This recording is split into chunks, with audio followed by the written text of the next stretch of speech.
በእውነተኛ ታሪክ ላይ የተደረሰ መጽሐፍ። ደራሲ ይላቅ ሻረው። ክፍል 7። ኃይለ ማርያም እየዋለ ሲያድር ያቋቋም ትምህርቱን ካልተማረ በትምህርት ቤቱ ውስጥ የመኖር ሁኔታ አልታየው ስላለ በተማራት ትምህርት ቤተ ክርስቲያንን እያገለገለ ከቤተሰቡ ጋር ፈቃዳቸውን ፈጽሞ መኖር ፈለገ። እግዚአብሔር በትምህርት ብቻ ሳይሆን በቅን ልብ ይገለገል ዘንድ ይወዳልና እስትንፋስ ያለው ሁሉ እግዚአብሔርን ያመስግን የሚለውን የመዝሙረ ዳዊትን ክፍል 3 ጊዜ መላልሶ ደገመው።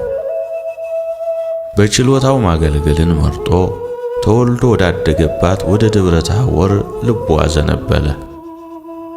የኔታ ኃይለ ኢየሱስ አሉኝ ከሚሏቸው አስመስጋኝ ተማሪዎች ወይም ደቀ መዛሙርት መካከል አንዱ ኃይለ ማርያም ስለነበረ ጉባኤውን ለቆ ለመሄድ እንደተዘጋጀ ማታ ከምሽቱ 5 ሰዓት ወንበር ዘርግተው እያስቀጸሉ እያለ ሰሙ። ሰሞኑን ኃይለ ማርያም ጥሩ እየተሰማው አይደለም። ብፁዕ አባታችንም ዳዊቱን አስቀርተው ብር ሰጥተውታል ብለውኛል አሉ።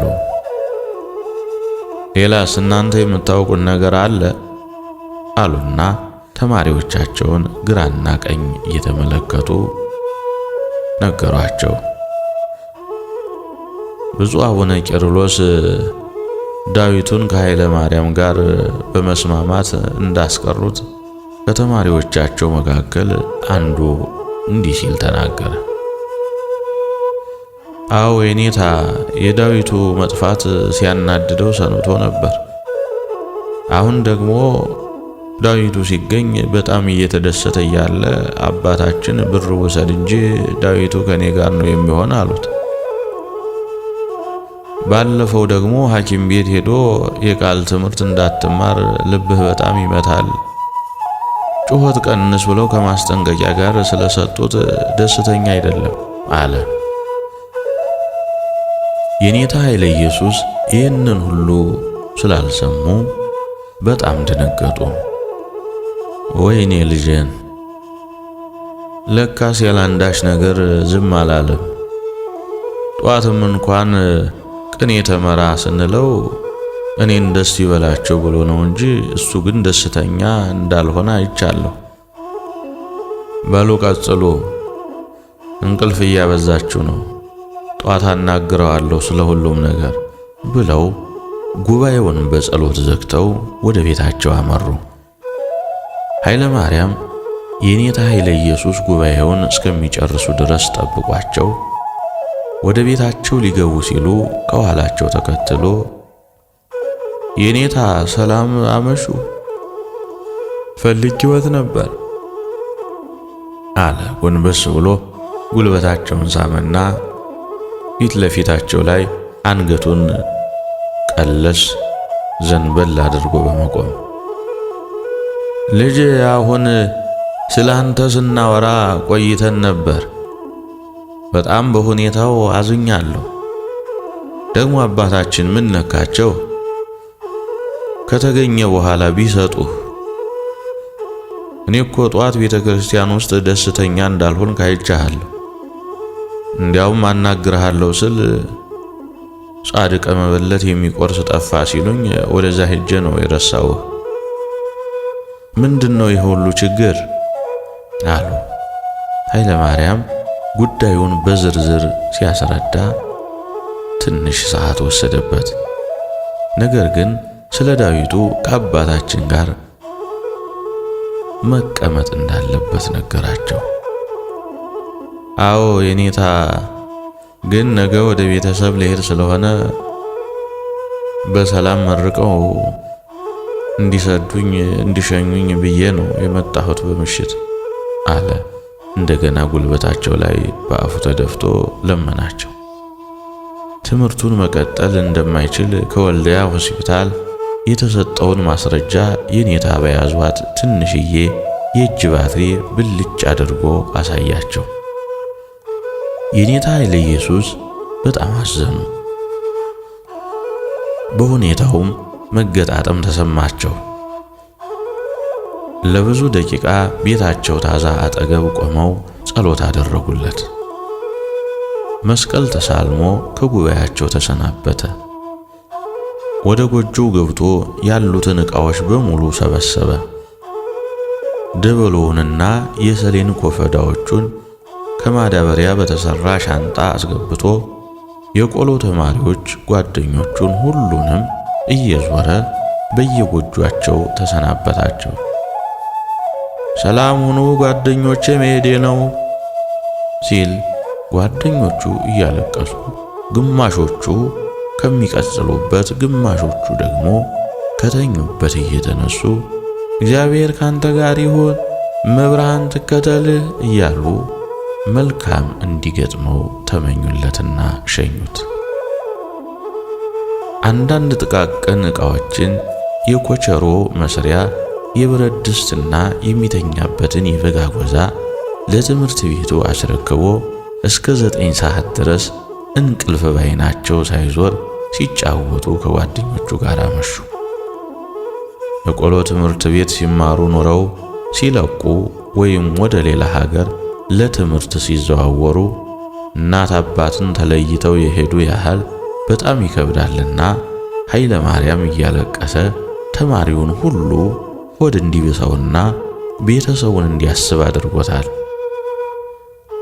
ከሌሊቱ 11 ሰዓት ተኩል ሲል ጓደኞቹ የመዳበሪያ ሻንጣውን ተሸክመው እሱም 2 ከሰሌን የተሰራ አኮፈዳዎቹን በክንዱ አንጠልጥሎ ወደ መናኸሪያ ሸኙት።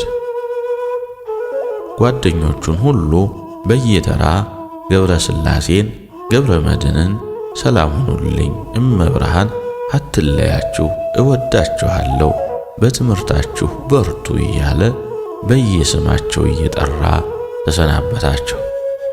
ደብረ ታቦር፣ ደብረ ታቦር እያለ ወደሚያኮበኮበው ካቻማሌ አውቶቡስ ገባ።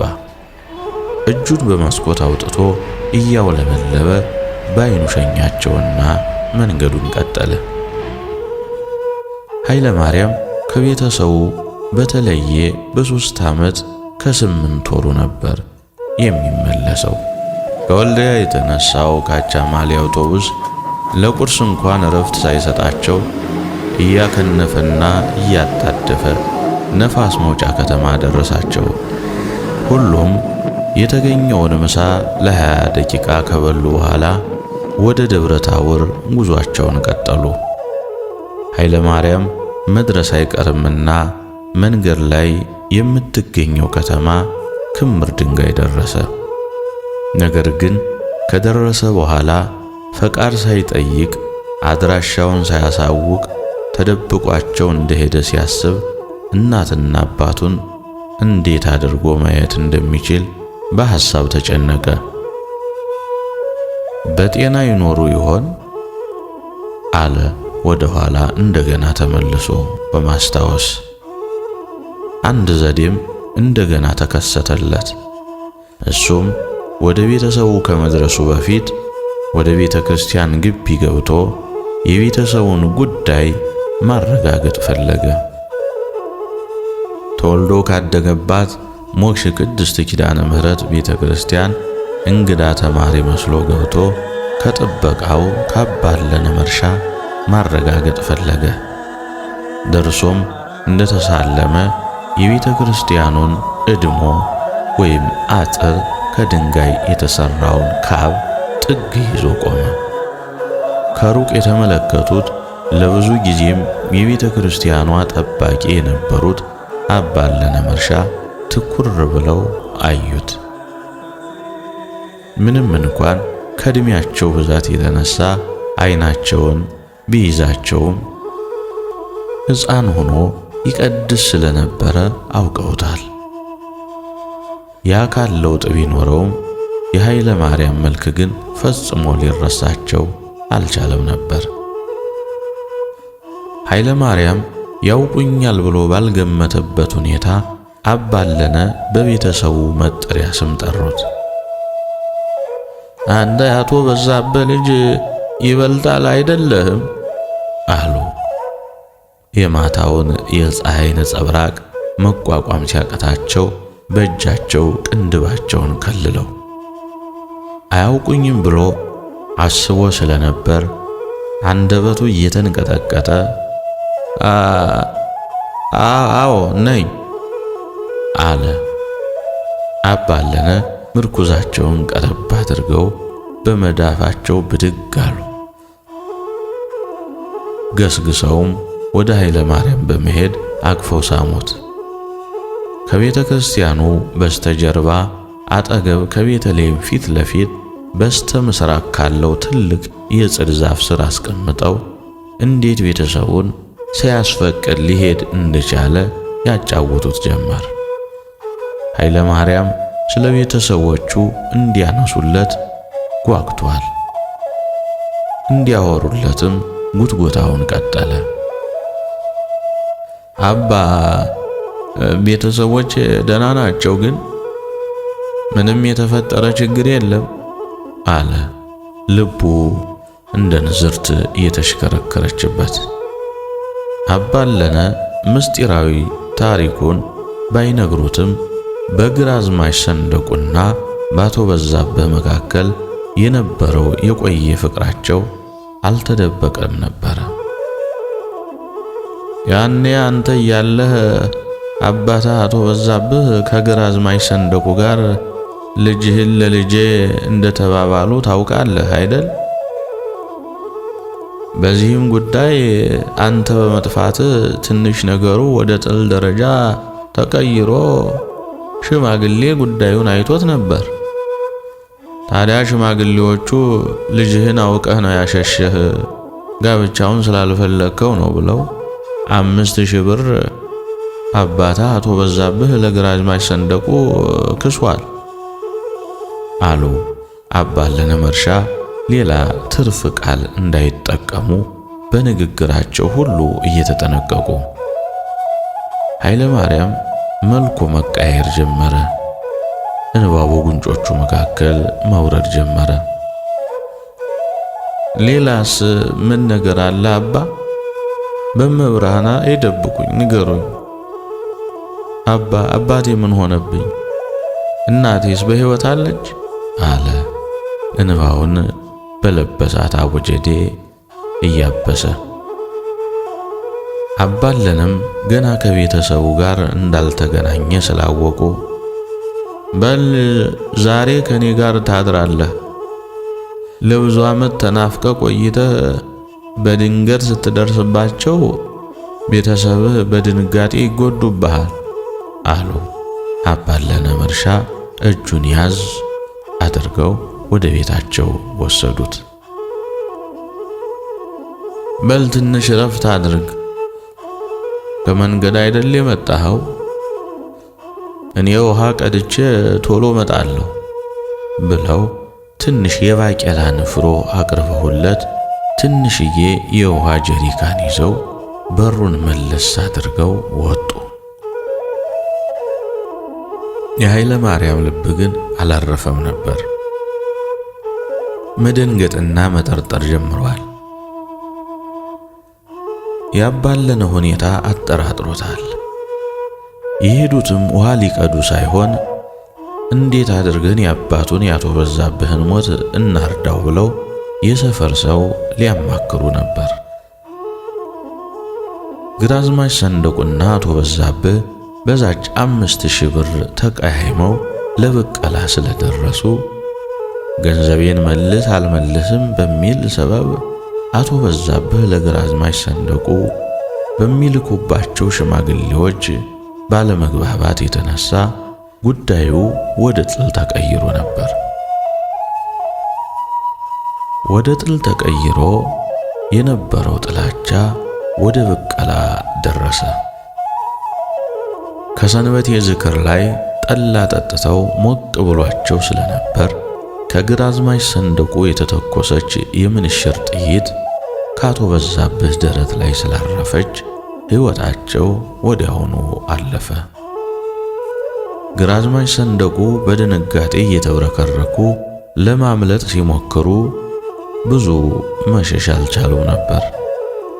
የአቶ በዛብህ ታላቁ ልጃቸው ወንዲፍራው ከአባቱ ከአቶ በዛብህ እጅ የነበረውን መሳሪያ ነጥቆ የግራዝማች ሰንደቁን ጭንቅላታቸውን ስለመታቸው የሁለቱም አባወራዎች ሞታቸው ከነቀብራቸው አንድ ቀን ተከናወነ። አባለነ መርሻ ኃይለ ማርያምን ደጀ ሰላም ቁጭ አድርገውት የሄዱበት ምክንያትም ለዚህ ነበር። ወደ ሰፈር ዘልቀው ከሁለት ሽማግሌዎች ጋር ብዙ ሰዓት ሲያወሩ አመሹ። የአቶ በዛብህ ልጅ ጠፍቶ የነበረው ድንገት ስለመጣ አሁን ከኔ ጋር ደጀ ሰላም ነው። እንዴት አድርገን አባቱን እናርዳው የሚል ነበር ከሰዎች ጋር ሲመክሩ ያመሹበት ምክንያት። ሽማግሌዎቹም ካባለነ ጋር ቆመው በጣም ተጨንቀዋል። የአቶ በዛብህ የታላቅ ወንድማቸው ልጅ ተመስገን እንዳጋጣሚ ድንገት በመካከላቸው አለፈ። በግምት ከምሽቱ 1 ሰዓት ገደማ ይሆናል። ነገሩ ተመስገን ስለሚመለከተው አባለነ ድምፃቸውን ከፍ አድርገው ጠሩት። ተመስገን፣ አንተ ተመስገን፣ ተመስገን አይደለህም አሉ። አቤት አባለነ፣ ጠሩኝ አለ። የተሸከመውን የከብቶች ሳር ኋላ ለመሸከም እንዲረዳው ትልቅ ድንጋይ ላይ ቁጭ አድርጎ ወደ አባለነ መጣ። እንኳን ደስ አለ ናሳመኝ ልጄ፣ ያጎተ ልጅ ይበልጣል እኮ ተገኘ አሉ። እጃቸውን ዘርግተው ጉንጮቹን እያገላበጡ ሳሙት። ተመስገንም በደስታ ተሞላ። ዝቅ ብሎም ጉልበታቸውን ሳመ። ሽማግሌዎቹንም ጉልበታቸውን ጎንበስ እያለ ሁሉንም በየተራ ሳማቸው። አባ አሁን ወዴት ነው ያለው? ከቤተሰቡ ጋር ተገናኘ እንዴ? አለ መልሱን ለማወቅ እየጠበቀ። ትንሽም ታገታቸው። አባለነ ከሽማግሌዎቹ ጋር የጀመሩትን ጨዋታ ስላልጨረሱ ነበር። ሲጠይቃቸው ግን ያለበትን ለተመስገን ሊነግሩት አልፈለጉም። የኃይለ ማርያምን ሁኔታ ስላዩት ተመስገን ፈጥኖ ሄዶ ይነግረዋል ብለው ስላሰቡ ነበር። ተመስገን ቆየኝማ፣ ትንሽ ቁጭ በልና እናውራ። ምን መሰለ፣ አሁን የአባቱን ሞት መረዳት ስላለበት ዛሬም ቅዳሜ ስለሆነ ነገ ቤተሰብ ይምጣና ቤተ ክርስቲያን ብናረደው ምን ይመስልሃል? አሉ አባለነ የሽማግሌዎቹንም ሐሳብ ጨምቀው በመጠቅለል። ተመስገን ከመምጣቱ በፊት ይህንን ምክር ከሽማግሌዎቹ ጋር አባለነ ተመካክረው ነበር። ተመስገንም በእነሱ ምክር ተስማማ። የሰፈር ሰዎች ተነግሯቸው በጧት ተሰብስበው እናቱንና እህት ወንድሞቹን አምጥተው ከቤተ ክርስቲያን ሊያረዱ ታስበዋል። ኃይለ ማርያም የአባቱን ያቶ በዛብህን ጠባይ እንዲሁም ችኩልነታቸውን ጠንቅቆ ስለሚያውቅ አሳስቦታል። በእኔ ምክንያት የተነሳ ተገዳድለው ይሆን የሚለው ጥርጣሬ ይበልጥ ውስጡን እያስጨነቀውና እያሳሰበው መጣ።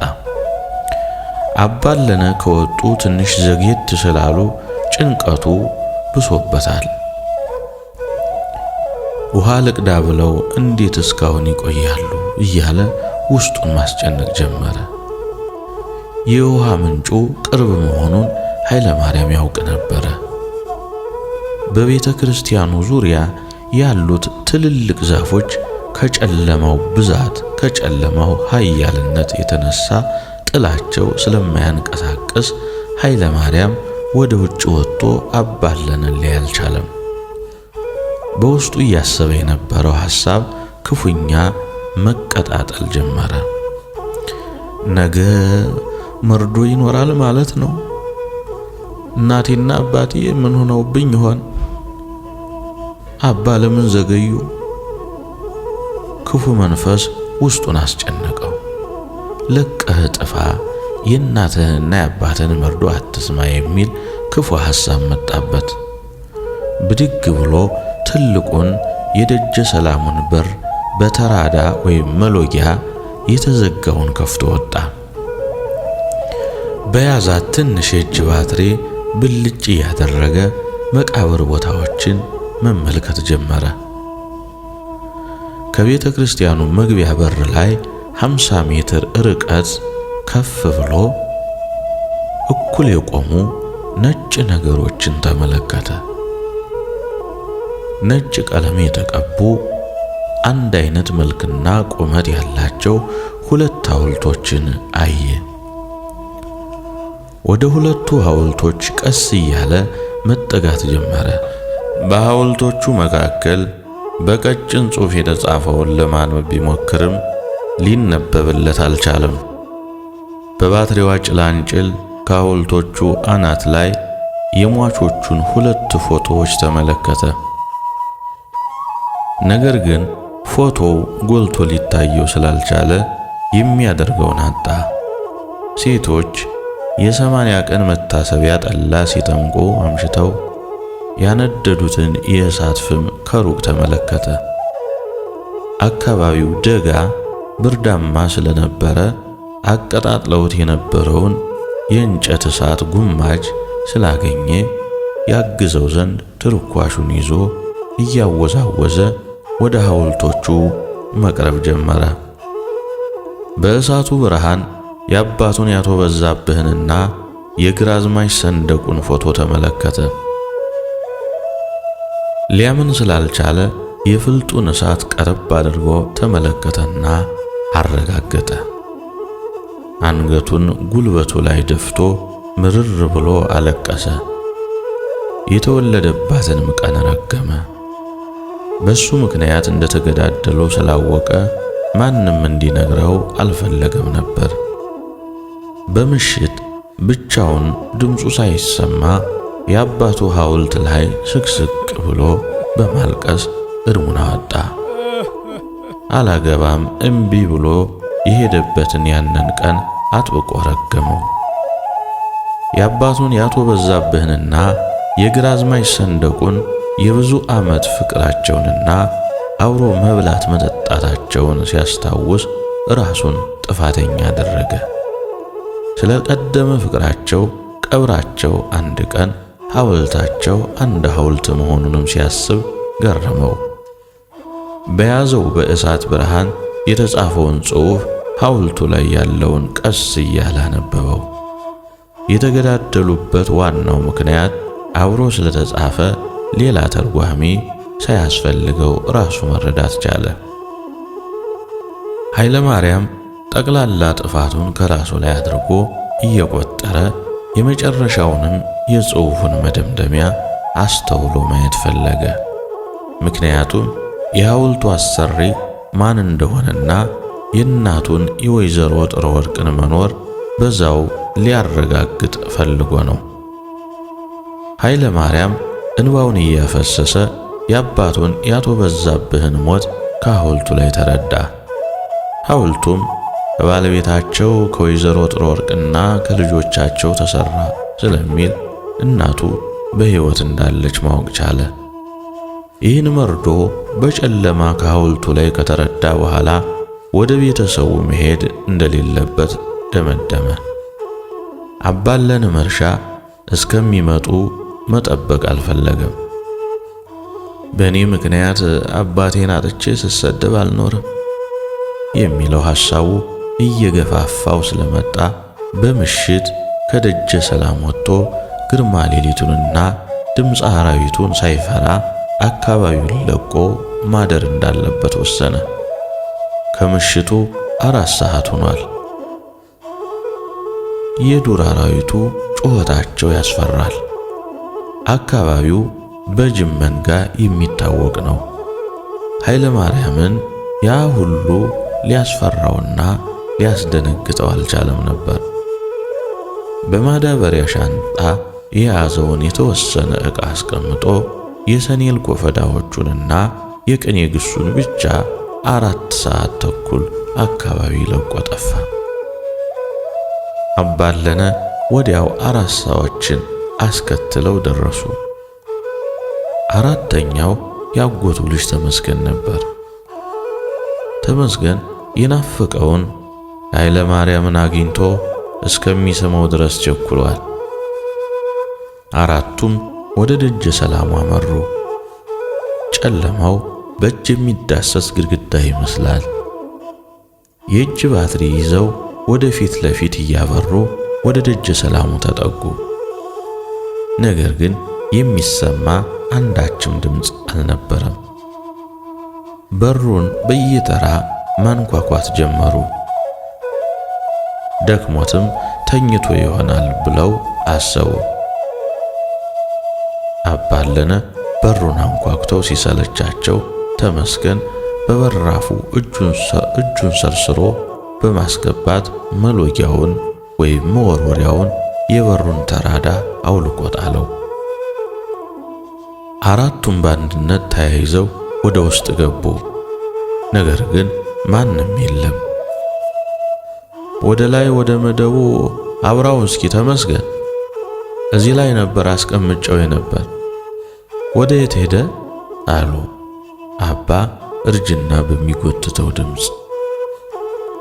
ተመስገን ባትሪውን ኃይለ ማርያም ተቀምጦበት ወደ ነበረው ቦታ አባ አለነ እያሳዩት በትክክል ሲያበራ ትንሽዬ የአንሶላ ቁራጭና የበጋጎዛ አንድ አሮጌ የሰሌን ኮፈዳ ስላገኙ ትንሽ መረጋጋት ጀመሩ። ለጸሎት ወደ ቤተክርስቲያን ሄዶ ይሆናል ብለው አሰቡ። ከደጀ ሰላሙ ወጥተው ወደ ቤተክርስቲያን ዙሪያ በየጽዱ ስር ሁሉ ቢፈልጉት ሊያገኙት አልቻሉ። ድንገት ወደ ሐውልቱ ሄዶ የአባቱን መቃብር አይቶ ይሆን አለ ተመስገን ሐውልቱን አሻግሮ እየተመለከተ። በአንድነት ወደ ሐውልቱ ገሰገሱ። ሲሄዱም ገና እሳቱ ያልጠፋ የእንጨት ጉማጅ ከሐውልቱ ጫፍ ላይ ስላገኙ በቀጥታ በእሳቱ ብርሃን እንዳነበበው ተረዱ። ኃይለ ማርያም የአባቱን ሞት በቀጥታ እንደተረዳ በድንጋጤም በሩ እንደጠፋ ተገነዘቡ። ወይኔ እግሬን መሰበረው፣ በቀረብኝ ልጄ፣ እኔ ነኝ ጥፋተኛ አሉ አባ አለነ ደረታቸውን እየደቁና በምሽት ሐውልቱን አይቶ እንደጠፋ አረጋግጠው። ኃይለ ማርያም ብዙም ርቆ መሄድ አልቻለም። ከቤተ ክርስቲያኑ አቅራቢያ የደብሩ መርጌታ ስለነበሩ ከመሸ በኋላ አውሬውም ሆነ ሽፍታው እንደማያንቀሳቀስ ስለሚያውቅ ጠጋ ብሎ ማደር ፈለገ። የኔታ ታረቀኝ ተማሪዎች አስተናግደውት አዳሩን በዛው ድሮ በተማረበት ትምህርት ቤት አደረገ። በጧት ተነስቶ ለመጥፋት እንዲያመቸውም ለተማሪዎቹ ራሱን አላሳወቃቸው ነበር። ፊቱንም አላሳያቸው ነበር። የጎረቤት ልጆች ተማሪዎች ውዳሴ ማርያም ዜማ ሲማሩ አምሽተው ወደ ጎጇቸው እንደገቡ ድንገት የመንደር ወሬ አንስተው መጫወት ጀመሩ። ጫወታውም የነ ኃይለ ማርያም ቤት ታሪክ ነበር። ኃይለ ማርያም ያን ጊዜ ጆሮውን አንቅቶ ማዳመጥ ጀመረ።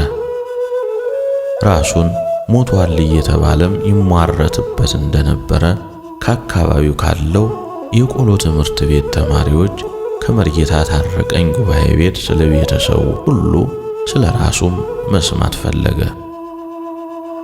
ከአባቱ ሞት ውጪ ሌሎቹ ቤተሰቦቹ በሕይወት እንዳሉ በጽሞና አዳመጠ። ኃይለ ማርያም ጨምረው ቢያወሩለት ደስታው ነበር። ልጆቹም ወሬውን ሊያቆሙ ስላልቻሉ ይባስ ብለው ድምፃቸውን ከፍ አድርገው ስለ አቶ በዛብህና ግራዝማች ሰንደቁ በየተራ ማውራት ጀመሩ። አይገርምም ግን ምን አይነት ፍቅር ነው! ተገዳድለውም አንድ መቃብር ውስጥ መቀበር። ያን ጊዜ እኮ ይበልጣል ልጅቱን ቢያገባ ኑሮ ይህ ሁሉ ባልመጣ ነበር። ደግሞ አዲስ አበባ ልከዋታል አሉ ልጅቷን። 10ኛ ክፍል ትምህርት ጨርሳ ጥሩ ውጤት ስለመጣላት አክስቷ ልታስተምራት አዲስ አበባ ወስዳት እኮ ነው እያሉ ተማሪዎቹ የነ ኃይለ ማርያምን የቤተሰብ ታሪክ መዘርዘር ጀመሩ። ከመካከላቸው አንዱ ለግራዝማች ሰንደቁ የቅርብ ዘመድ የሚሆን ልጁም አላጠፋም ልጅቷም አላጠፋችም፣ ጥፋተኞቹ ቤተሰቦቹ ናቸው፣ እሷም ሆነ እሱ መማር እየፈለጉ አስገድዶ መዳር ምን ማለት ነው? ግራዝማችም ካሳ መብላት አልነበረባቸው፣ አቶ በዛብህም ብሬን በላው እያሉ ለሰው ሁሉ ማውራት አልነበረባቸው። ያ ጉዳይ ነው ለግድያ ያበቃቸው አለ በበሰለና በተረጋጋ ሁኔታ። ተማሪዎቹ በጋብቻ ጉዳይ የራሳቸውን መብት ራሳቸው እንዲወስኑ በሚያስችል ንግግር። እንደዚህ ሲሆን ኃይለ ማርያም በነገሩ ሁሉ ይገረም ነበር። አሁንም ደጋግመው እንዲያወሩለት በመሻት ጆሮዎቹን ንቁ አድርጎ ይጠብቃቸው ነበር። አንዳንድ ጊዜም የሐሳብ መንገድም ስለሰነበተበት እንቅልፍ መተኛት ይፈልግ ነበር። በብዙ ፈተና ሲባዝን የነበረው አእምሮውን በእንቅልፍ ለማሳረፍ ቢሞክርም አልቻለም። አባቱ ሞት ውስጡ ገብቶ እየጠዘጠዘው ሊያስተኛው አልቻለም። መላ ሌሊቱን ሲያለቅስና ሲጨናነቅ አደረ። የተማሪዎቹን ንግግር ከሰማ በኋላ ራሱን በደለኛ አደረገ። በሱ ምክንያትም የአባቱ ያቶ በዛብህን መሞት ሲያበሳጨው አደረ። መንጋቱ አይቀርምና ሌሊቱ ወገግ ሲል በሩን ከፍቶ ጠፋ። እነሱ በማያገኙበት መንገድ ቀይሮ መጓዝ ጀመረ። ፈተና የበዛበት ኃይለ ማርያም በሱ ምክንያት ይህ ሁሉ መከራ ስለደረሰ ሁለተኛም ቤተሰቡን ማየት ስላልፈለገ መሰደድን መረጠ። በሀገሩ ባህል ደሙን ያልመለሰ ልጅ ወንድ ልጅ ተወልዶ ካልተባለ ጅሬ ሸኘው ወደ ሜዳ ሳር ይብላ እንደ በሬ እየተባለ ስለሚሰደብና መዘባበሻ ስለሚሆን መሰደድን መረጠ። ወርቅ ዓለም ለአቅመ ሔዋን ከደረሰች በኋላ ጠዋት ማታ ቤተሰቦቿ ስለሱ ሲያወሩ ስትሰማ ልቧ ፈቃደኛ ሆኖ ትመኘውና ትፈልገው ነበር። ቤተሰቦቿ ድምፁን የኃይለ ማርያምን ያምር እንደነበረ ሲያወሩ ስለሰማች ጥሩ ድምፅ ሁሉ የኃይለ ማርያም ይመስላት ነበር። የአካባቢው ባህል ወጣት ወደ ቤተ ክርስቲያን የሚሄድበት ጊዜ አልነበረም። አንዳንድ ሰዎች በጧት በማታ ስትመላለስ ሲያዩት የግራዝማች ሰንደቁ ልጅ ቤተ ክርስቲያን ተደፋፈረችሳ እያሉ ስለሚያሽሟጥጡባት ብትሸማቀቅም መቅረትን ግን አልፈለገችም ነበር። የማታውቀውን ኃይለ ማርያምን በዝና ብቻ ትሰማው ስለነበር ዘወትር ታስበዋለች። ምንም እንኳን አባቱና አባቷ ቢገዳደሉም ኃይለ ማርያምን ብታገኘው የፍቅር ጥያቄ እንደምታቀርብለትና ለጋብቻ ትመኘው እንደነበረ ለማናገር ውስጧን አሳምነዋለች። በተለይ አቶ በዛብህና ግራዝማች ሰንደቁ ከተገዳደሉ በኋላ ወርቅ ዓለም ለኃይለ ማርያም ያላት ፍቅር ፍላጎት እጅግ እየጨመረ መምጣት ጀምሯል። አንዳንድ ጊዜም ስለ ኃይለ ማርያም ለትምህርት ቤት ጓደኞቿ ስትናገር ላማለኝ በሰማይ ወተቷንም ማላይ እያሉ ስለማታውቀው ኃይለ ማርያም ይቀልዱባታል። ደግሞ አንድ የአብነት የቆሎ ተማሪ በጠፋ በስንት ጊዜው ታስቢዋለሽ፣ በዚህ በላይ ደግሞ ደም ተቃብታችኋል እያሉ እንድትጠላውና ወደ እርሱ እንዳታስብ ልቧን ያጨቅኑባት ነበር። ወርቅ ዓለም መልከ መልካምና ቁመቷ ረዘም ያለ የቀይ ቆንጆ በመሆኗ ከተማሪ እስከ መምህሩ ድረስ የጋብቻም ሆነ የፍቅር ጥያቄ ያቀርቡላት ነበር። ያ ሁሉ ግን ምኗም አልነበረም። ወርቅዓለም በውጤቷም እጅግ አስመስጋኝ ተማሪ ነበረች። ነገር ግን በሀገሩ ባህል አንዲት ሴት ለአካለ መጠን ከደረሰች በኋላ ማጋባት እንጂ ማስተማር አልተለመደም። ካላገባች ተጠልፋ ታስደፍረናለች ተብሎ ስለሚታሰብ ያለ ውድ በግድ ልጆች ተገደው ወዳልፈለጉት ትዳር ይገባሉ። የወርቅዓለም አባት ግራዝማች ሰንደቁ ከአቶ በዛብህ ጋር ስለተገዳደሉ የአባቱን ሞት እንዲሁም የማታውቀውን በዝና ተሰማው የነበረውን የኃይለ ማርያምንም ፍቅር ተሸክማ ወደ አዲስ አበባ አክስቷ ጋር ሆና ልትማር ቤተሰብ ወስኖባታል። ወርቅዓለም ትምህርቷን እየተማረች በየቤተ ክርስቲያኑ እያጠያየቀች ነበር። ዕድሜ ልኳን የኃይለ ማርያምን አድራሻ ሳታውቅ በሕይወቷ የጋብቻም ሆነ የፍቅር ጥያቄ እንደማትቀበል ወስናለች። ከራሷ ጋርም ቃል ኪዳን ገብታለች። ኃይለ ማርያም እግዚአብሔር በሰጠው ችሎታ ባለችው ትንሽ ሙያ በዲቁና ተቀጥሮ ቤተ ክርስቲያንን ለማገልገል ወስኗል።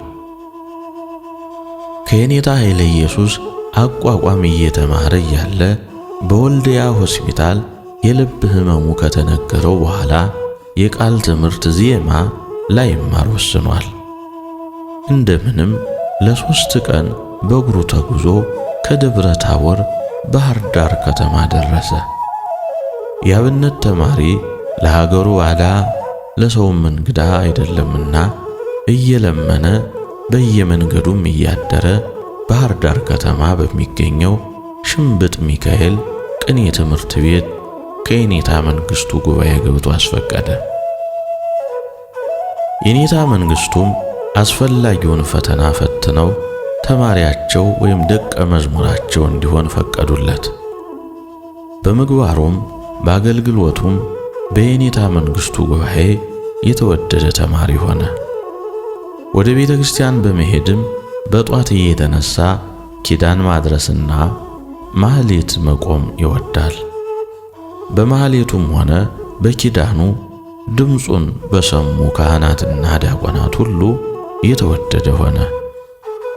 ማስረጃውን አይተው ቅዳሴ እየገባ ያግዛቸው ዘንድ ኃይለ ማርያምን ጠየቁት። የግንቦት ልደታ በአገልግሎቱ ያዩትና ድምፁን የሰሙት የደብሩ አስተዳዳሪ ለሰኔ ሚካኤል ያለ ኃይለ ማርያም ማንም ዲያቆን መስቀሉን ይዞ በገባሪ ሰናይ ሊቀድስ እንደማይችል ለሁሉም ዲያቆናት ነገሯቸው። በማህሌቱ አገልግሎትም ሊቃውንቱ ቅኔ ከሚያደርግ ይልቅ ቢመራ ይወዱ ነበር። የሚስረቀረቀው ድምፁ የሁሉንም ቀልብ ይስባል።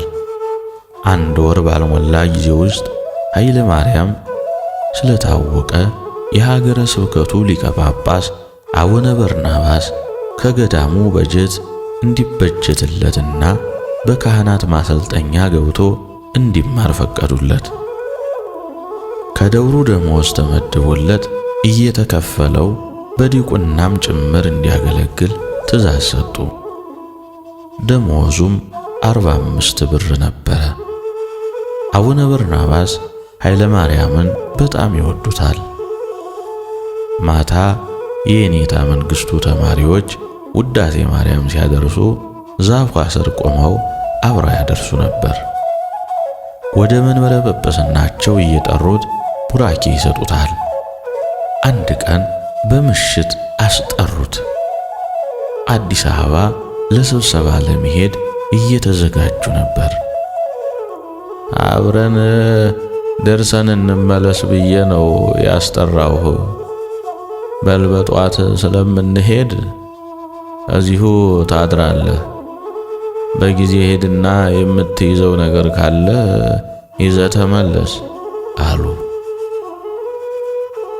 ኃይለ ማርያም በፍጥነት የሚይዘውን ልብሶቹን አንዳንድ ነገሮችን አስተካክሎ ተመለሰና የእንግዳ መቀበያው ቤት በሚገባ ተስተናግዶ አደረ።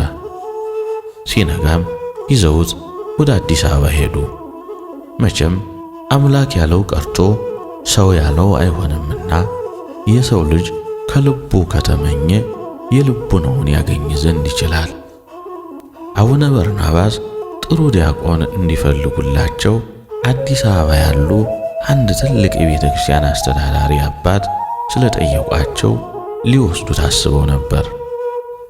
አዲስ አበባ ደርሰው ወደ ማረፊያ ቦታቸው ደረሱ። ቅድስት ማርያም ቤተ ክርስቲያን መንበረ ጵጵስና ነበር። ሹፌራቸውን ከተማውን እንዲያስጎበኘው አዘዙት። ኃይለ ማርያምን ትንሽ ዘወር ዘወር አድርገህ ከተማውን አሳየው፣ ሳይመሽም በጊዜ ተመለሱ አሉ። ድካም ስለዋለባቸው ገላቸውን ታጥበው ወደ ማረፊያ ክፍላቸው ገቡ። ኃይለ ማርያም ከሹፌራቸው ጋር ተከትሎ ወጣ። ሻይ ቡና ሲሉ አምሽተው ሳይመሽ በጊዜ ተመለሱ። አዲስ አበባ በጣም ታምራለች አለ ኃይለ ማርያም። አዲስ አበባን በስም እንጂ በአካል አይቷት ስለማያውቅ እያደነቀም ወደ መንበረ ጵጵስናቸው ማረፊያ ክፍል ደረሱ። በረንዳ ላይም ተቀምጠው እያወሩ ሳሉ ከፊት ለፊታቸው የማስታወቂያ ሰሌዳ ላይ ኃይለ ማርያም አይኑን አቀንቶ ተመለከተ። ክፍት የሥራ ማስታወቂያ የሚል ጽሑፍ ነበር። በማስታወቂያውም የሚፈለገው ዲያቆን ሲሆን አንደኛ ተያዥ ያለው፣ ሁለተኛ ቅኔ የሚያውቅ፣ ሶስተኛ በስነ ምግባሩ የታነጸ የሚል ነበር። ኃይለ ማርያምም እነዚህን ፈተናዎች ስለሚያሟላ የአቡነ በርናባስ ሹፌር አበረታታው። ይሄ ዕድል እንዳያመልጥህ ተወዳደር፣ ሁሉም ያለፈለት በዚህ አጋጣሚ ነው። ደግሞ ይህንን የመሰለ ድምፅ ይዘህ በእርግጠኝነት ፈተናውን ታልፈዋለህ አለና ሞራሉን አነሳሳው። የሥራ ቦታው ሽሮ ሜዳ ቅድስት ሥላሴ ቤተክርስቲያን ነበረ። ኃይለ ማርያም ወዲያውኑ ማመልከቻ ጻፈ። አቡነ በርናባስ ወደ ማረፊያ ክፍላቸው እንደገቡ ነው። እንቅልፍም ስላልጨረሱ መቀስቀሱን ታገሳቸው። ወደ ውስጥም ገብቶ መቀስቀሱን ፈራ። ኃይለ ማርያም እየተንቆራጠጠ ነው። አሁን ከእንቅልፋቸው ይነቁ እንዴት መልካም ነበር እያለ በልቡ ያስባል። አቡነ በርናባስ የኃይለ ማርያምን የልብ ጭንቀት የተረዱ ይመስል ከእንቅልፋቸው ነቁ። ኃይለ ማርያም መጣችው አሉ በተቆራረጠ ድምፅ። አዎ አባታችን መጣን። ከፊታቸው ሄዶ ተቀመጠ። አባታችን አለ ድምፁን ቀነስ አድርጎ። አቡነ በርናባስ የሆነ ነገር ሊናገር እንደፈለገ በፊቱ ገጽታ ስለተረዱት ምንድነው ልጄ? ምን ሆነሃል? አሉ። ሹፌራቸውም ንግግራቸውን ሳይጨርሱ ቀደም ብሎ አባታችን ክፍት የሥራ ቦታ የሚል ማስታወቂያ አይቶ ነው። አንድ ዲያቆን አወዳድሮ መቅጠር ይፈልጋል የሚል ማስታወቂያ ስላነበበ ሊያናግረውት ፈርቶ ነው እኮ አለ። ታዲያ ልጄ እድልህን ብትሞክር ጥሩ ነው። ይሄ ነው ያስፈራ? ቆይ ለመሆኑ የሥራ ቦታው የት ነው? አሉ። በልቡናቸው ቂምና ተንኮል የሌለባቸው አቡነ በርናባስ ቀደም ሲልም አንድ ዲያቆን ፈልጉልኝ ብሎ አንድ ወዳጃቸው ጠይቋቸው ስለነበር ኃይለ ማርያምም ቦታውን ቀደም ብሎ ተናገረ። ሽሮ ሜዳ ነው፣ ቅድስት ሥላሴ ቤተክርስቲያን ነው አባታችን አለ።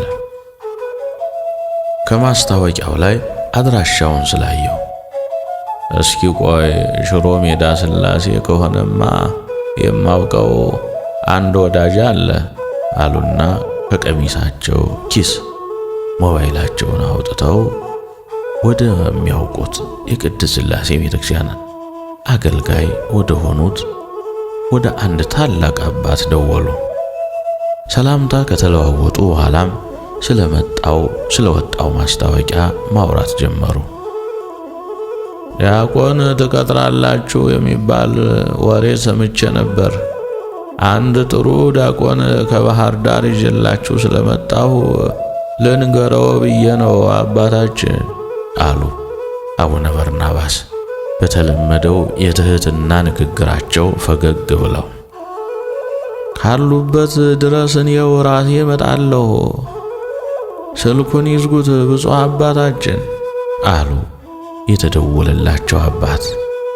በቤት መኪናቸው ሲከንፉ ቁልቁለቱን ቅድስት ማርያም መንበረ ጵጵስና ወዲያውኑ በፍጥነት ደረሱ።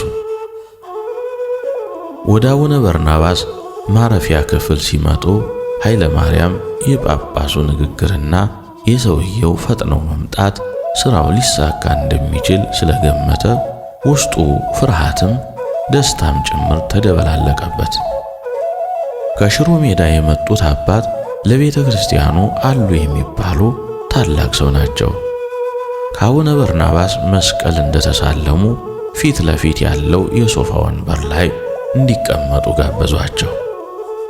ብፁዕ አባታችን ለጤናው እንደምን አሉ?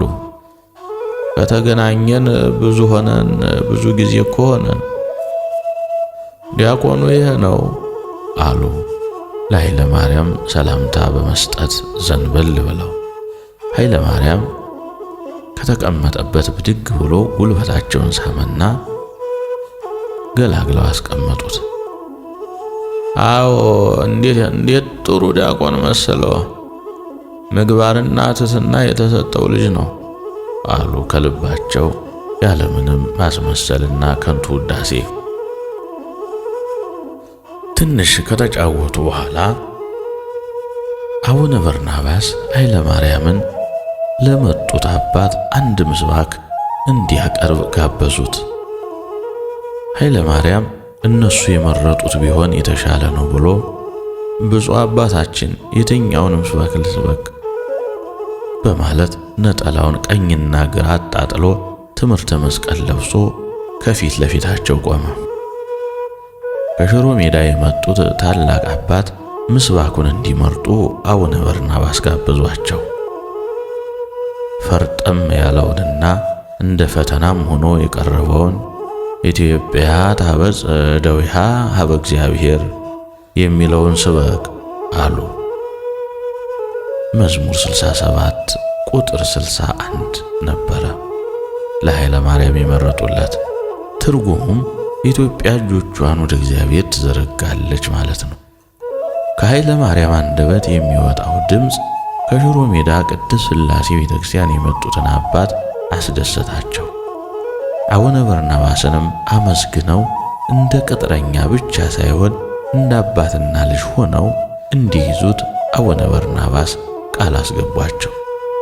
ያለምንም ተቀናቃኝ ሽሮ ሜዳ ቅድስት ሥላሴ ቤተክርስቲያን በ850 ብር ተቀጥሮ እንዲያገለግል ወዲያውኑ ወሰዱት። አቡነ በርናባስ ፈቃዳቸው ሆኖ ጸሎት አድርገውለትና መርቀው ኃይለ ማርያምን ለመጡት አባት አደራ ሰጧቸው።